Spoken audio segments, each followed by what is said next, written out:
Hey everyone, so today we're going to cover 3 exercise progressions to strengthen the intrinsic foot muscles, and we're going to talk about why it's important to challenge these intrinsic foot muscles while the ankle is biased towards plantar flexion. And across these 3 exercise progressions, we're going to manipulate big toe position to both facilitate the contraction of those intrinsic foot muscles to support the medial arch, and then we're going to progress towards a toe position to challenge the capacity to maintain that contraction. Okay, so just a couple of quick points before we move into the actual exercises. And firstly, we're loading the intrinsic muscles with a focus on building their concentric contractile behavior initially, so that they can better support the medial arch.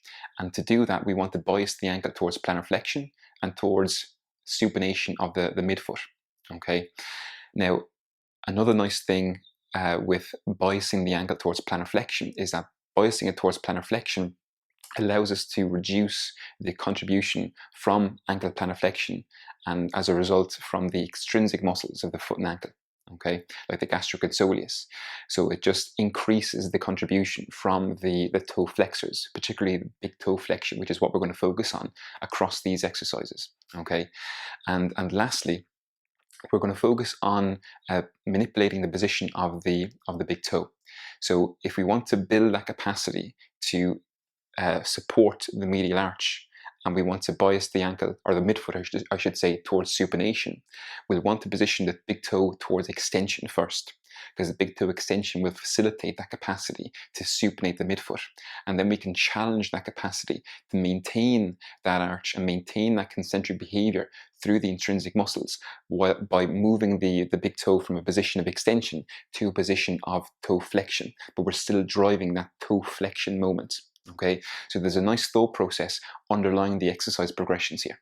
So for the first exercise progression, we're going to use this wall bridge variation with a small rolled up sock positioned under the big toe, not the metatarsal head, but the big toe, to bring it into greater extension. You can also see here that the ankle is in full plantar flexion, and we have that midfoot bias towards supination.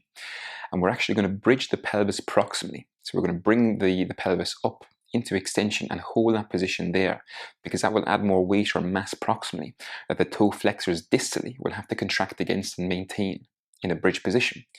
So we're going to lift the metatarsal head from the wall by building pressure into big toe flexion, okay, just so the toe flexors and the big toe is in contact with the sock. And we really want to think about building that pressure into the sock to drive load into that flexion.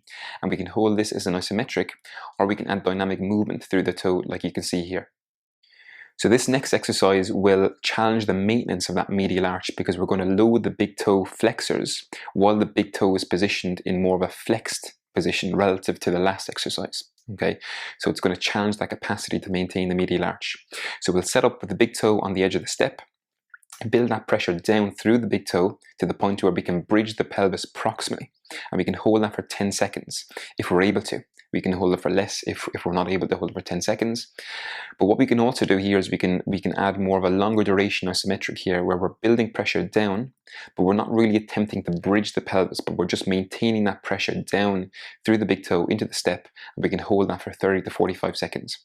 Now this last progression is another really challenging one, so we can start with both feet first, okay? So we're going to slide the feet out, away from the body, so our ankles are positioned more towards plantar flexion, and then we're going to push down through the big toe on each foot, and then bridge the pelvis proximally again to increase that challenge on the toe flexors. And this will really fire up the intrinsics. And if you feel up to it, you can progress to more of a single leg hold for 10 seconds. But you won't just feel your feet muscles here, you'll likely feel a lot of hamstrings and a lot of glutes too. Now, we're well aware that in a real world situation, we're not really going to be walking around on our toes like this, but these are local strategies to increase the load through these intrinsic muscles, okay? And then once we build that local load capacity, then we can progress into more strategies where we're integrating them into the rest of the lower limb, and we're distributing load into the metatarsal heads, for example, okay? But the real key behind these exercises here is the bridging proximally. So the bridge proximally of the pelvis will add more mass, more weight that the toe flexors have to contract against. So it's going to increase a lot more load, it's going to challenge those muscles a lot more compared to your more traditional exercises like towel scrunching or your short foot exercises. So give them a try and let us know how you feel.